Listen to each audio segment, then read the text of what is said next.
938 Live. This is Talkback. Well, all about police salary increases. Will they solve the manpower shortage? This is, in fact, one of the recommendations from the Committee of Inquiry of COI into the Little India riot.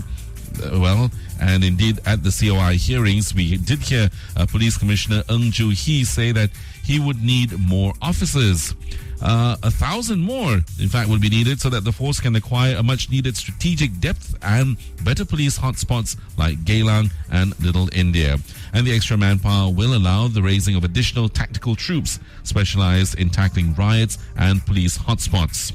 It will enable enable a rise of the officers patrolling the streets and neighborhoods and allow the force to better train its frontline officers. Now, as at December 31st last year, the Singapore Police Force comprised 8,784 regular officers. With our population at 5.4 million, this means one regular police officer for every 614 people. Now, the Commissioner had described this as being way below international benchmarks. London, Tokyo, Hong Kong and New York have a police strength 2 to 3 times that. The Singapore Police Force is, however, supported by about 3,700 full-time police national servicemen. There are also 2,000 volunteer officers. But would better salaries work to attract more to the police force? Yesterday, it was announced that more than 18,000 home team officers will get a pay raise this month to keep pace with the market and to ensure that their salaries are commensurate with their skills. Uniformed home team officers from the Singapore Police Force, the Singapore Civil Defence Force, the Singapore Prison Service and the Central Narcotics Bureau will receive between 10 and 12% increases in their monthly pay. Now, officers from the Immigration and Checkpoints Authority will get an increase of 7%. Officers in the Home Team Specialist Scheme will get an increase of 5%. The new salaries take effect from August 1st. Now, the police are also stepping up recruitment to meet this growing demand for more officers that we talked about earlier. The Singapore Police Force will introduce a sign-on bonus for new police officers, $10,000 for corporals, $30,000 for sergeants who join them from August 1st. Recruits who join SCDF, Singapore Prison Service, and the CNB at the rank of sergeant will also get a sign-on bonus of $10,000.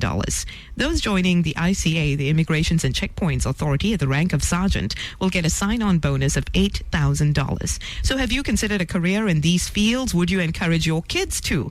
Besides encouraging more to join, how do we also ensure that more experienced officers also stay on in the force? How do we find a balance between new blood and experience and quality and quantity in our home team? So it goes way beyond quantity. Call us on 669-11938. Talk to us also on Facebook, official 938 Live. Okay, we've got King Ho holding on. Hi, King Ho. Hi, good morning. Good morning, sir. So there are two parts to this pay revision. One is if you're targeting recruitment. I think that's great because people will be attracted by pay. HR study shows that people will be attracted to join a new job by pay, but they always leave a job because of their boss. So if we are not looking at other more intangible and parts about managing it, about having a reward system that address the needs of the people and all that, I think giving pay rises will not be sufficient. For example, the Singapore Armed Forces pays very competitively.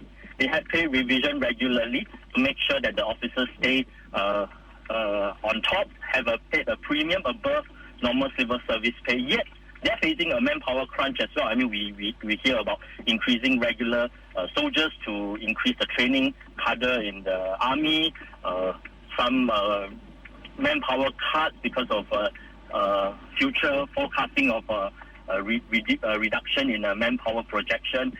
But these are not, we do have other external challenges. I mean, it is a tight labor market, so on and so forth. But in terms of your suggestions as to how it can be more sustainable, a career in the police force, for instance, can be more sustainable for the individual to, in fact, retain them, right? We're talking about retention here. What would you suggest? I was saying that by looking at what the individual needs are, having more in terms of flexibility in the employment, in the deployment of the soldiers and all that, giving them something like a plan scheme so that they take an onerous job, for example, as a tactical troop. The next posting could be something easier so that family needs could be catered for, personal growth could be adjusted into the whole plan. For example, you do 3 years as a tactical troops, I'll put you 3 years elsewhere where you could have a more stable life so that you could have kids, have a family, have time with your loved ones. Right. So you're saying a more well-planned career path for the individual, right? A more well-planned one that not only takes care of our needs as a nation, our law enforcement needs, but also takes care of the individual's needs, right? Yes. Thank you very much. Any more suggestions, sir? No, I think that would be good for this morning. King Ho, doing very well. Thank you so much for your suggestion. Give us a call, 669-11938. Peter joins us now. Hi, Peter. Hi, good morning. Good morning, sir. My suggestions fall into the, first of all, with regards to recruitment, let's not do what all the telcos do. You know, they entice you with these deals, and after you are a regular customer, they start to drop you like a bad egg. So it's all about making sure the perception that you're being taken care of from one end to the other, from start to finish. Right, so retention again, right? Retention is the issue. Purpose in the career is very important. I mean, there's only so many days you want to go on a beat. And for those who, for example, join perhaps at the lower rungs first, education. For example, if you look at the American Marines or even the Army, after a certain period, they let them go to college or do something to upgrade themselves. So they're not always just soldiers or in this case policemen on the beat. So that's one thing. And secondly, we have a policy of, I think, retiring them earlier than, say, some of the other non-police and non-army careers. So there's a level of uncertainty, I think, which needs to be addressed. And finally, a bit of slick marketing as well. I remember that me and some of my friends, even my instructors in the army, we almost joined the army because of that show Combat back in the... Oh, wow, that was a long time ago, yes. Combat, when was this? In the 80s? You're too young. No. Generation gap here. Before that. Okay, I remember, Peter. There's oh dear. Recently, you see, with that guy Collins or something like that, and it was very inspirational. And I know it's a bit of marketing, but when Top Gun first came out, everybody wanted to just wear those aviator glasses and say, "I'm Maverick." So yeah, they wanted to do that, but whether they wanted a career in that field was a different story altogether. So it's a bit of a soft sell, hard sell thing. So you have behind the scene all the things about the numbers and the opportunities that you can do with it, and you're not just always a cop on the beat. There are also options for other sort of fields, and then you can even then after that, of course, you have the hard sell with all the macho SWAT things coming in as well, and it's a balance of both to keep people interested, because variety is the spice of life. Thank you very much for that, Peter. I really appreciate what you had to say today. I've got to go and find out what Combat is all about. Oh, you should. It's in the 70s. Yes, okay, yes, in the that's 70s. Right. Vic Morrow, I remember that. I was born in the 70s, so not sentient yet. But okay, good suggestions there. I hope what you think is important to us, so do call us on 669-11938.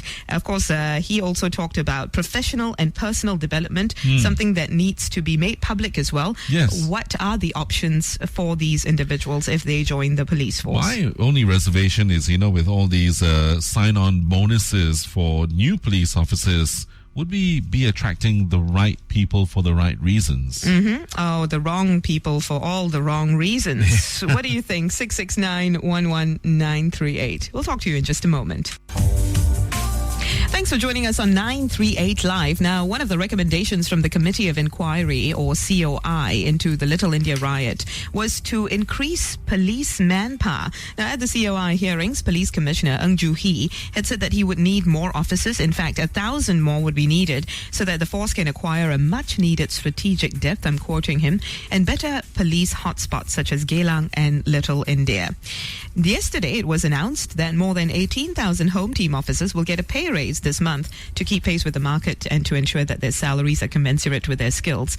Uniformed Home Team officers from the Police Force, the Civil Defence Force, the Prison Service and the Central Narcotics Bureau will receive between 10 and 12% increases in their monthly pay.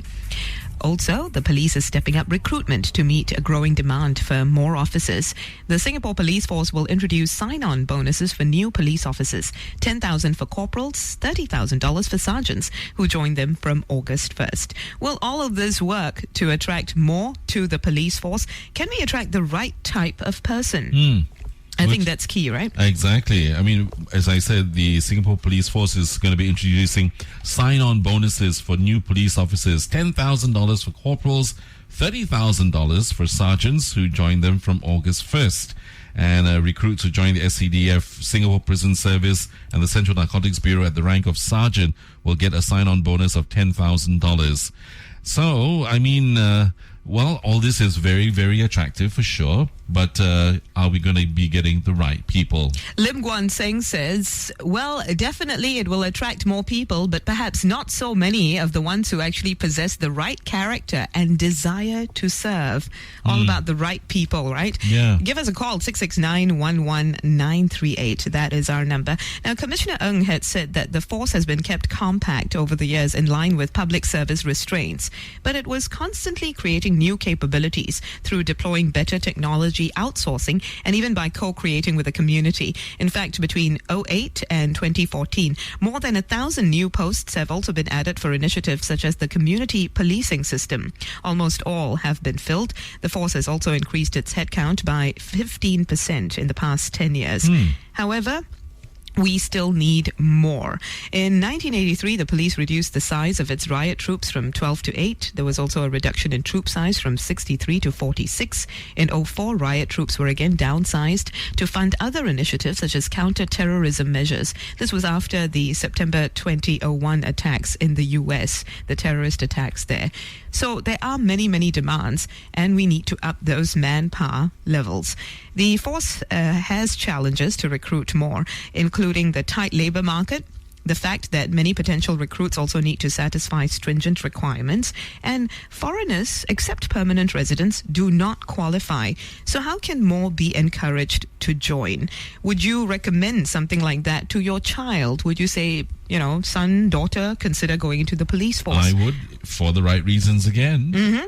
If you want to, I mean, if this is a job that you feel gives you a sense of mission and accomplishment and satisfaction. And service to the community, actually. How would you perhaps rank a career in our police force? So far, Keng Ho and Peter have called in, and they both talked about looking more closely into how to retain these individuals. So while you have all these schemes and pay raises and sign-on bonuses to attract them in, how do you keep them there, the ones who are good and dedicated? Let's see who's joining us now. Hello, good morning. Hello, good morning. Yes, you're on the air, ma'am. Can I make a comment? Give a comment on what is going on now in the radio. Yes, go ahead, ma'am. The police force. I just put myself in the shoes of a potential candidate and the nature of the work. I think the very nature of the work requires some level of security for my life, and therefore I like to have that security, because after work I have to go home, and therefore although I may be in plain clothes, but because I'm so readily identified, I like to to wear a cap when I'm on duty, so that it's not so easy to identify me after work.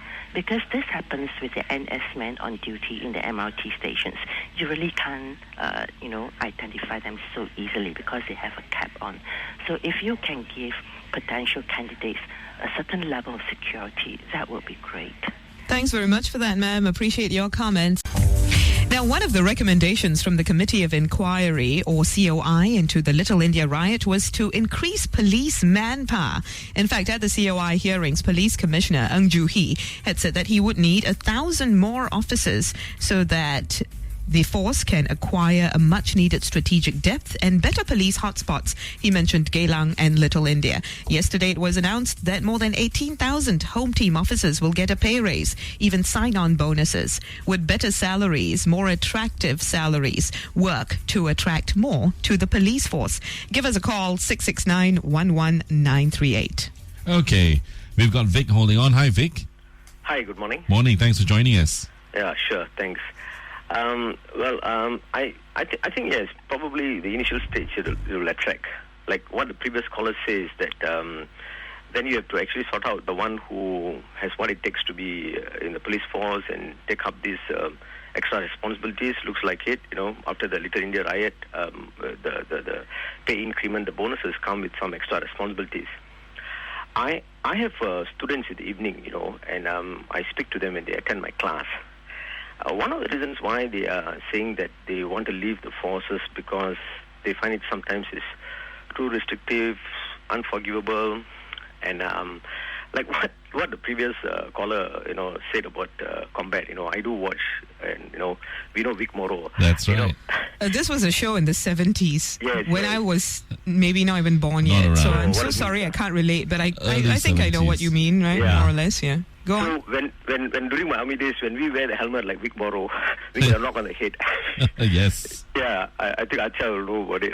definitely. Yeah. So when you see all these Hawaii 5-0, Vic Morrow, combat and all that, it the glamour part is there. It does, like, at that time it shows it's attractive to join. But after when you go in, people find that it's not as glamorous as what it paints. But of course, that Hollywood, they will show Yes, it the way. I think that is to be expected. A lot of people think my job is very glamorous, but actually it isn't. And I think every job will come with trials and tribulations. But if you love it enough and you want to do it enough, you'll figure out a way to overcome them. I mean, no job, no profession, no vocation is going to be a walk in the park, right? Yeah, of course, yeah.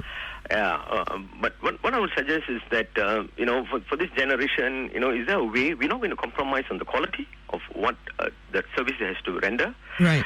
But can we, sometimes when mistakes are made, and at times can they loosen up, and again, appears to be something which is like kind of cool to actually join these forces and be a police officer, I know what you mean, but going too easy on them, I don't think is the solution either. Perhaps the right balance, right, Vic? Yeah, of course, right, the right balance. So don't go easy on people, because Yes, you yes. do need these guys to be disciplined and good at their jobs and able to carry out their tasks and duties for Yes, the of course. community. That's what these boys told me. They also agree. In fact, they agree. They do not want to compromise on the quality of what they are rendering now to the public, because they want to be respected.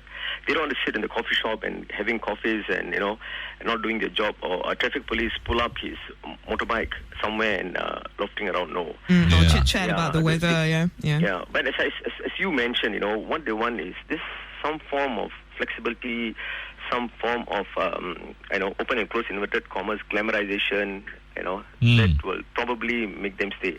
When you talk about flexibility, what specifically do they normally suggest to you?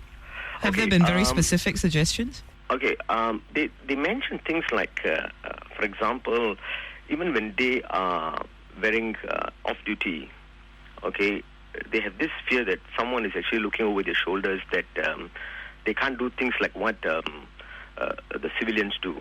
What types of things? Yeah. I mean, not doing things which, even as a civilian do, he will be actually punished by the law. They're not referring to that. But Right. Sometimes when they want to loosen up, they want to raise their voice and shout in the mid-air, and they feel that, if their bosses pass by and they say, look, even if you're on off-duty, you have to make sure that you maintain the decorum which we expect from you. I suppose, that is true to a certain extent. You see, the minute you put on a uniform, there are expectations Yeah, as but well I mean, of that course, come you're with talking about off-duty and Yes, plain clothes. off-duty. I yeah. understand, a Yeah. lot of teachers tell me they have these expectations as well, that people have such expectations of them as well, and it can get rather stifling. I get it, Vic. Thank you very much for Okay. that.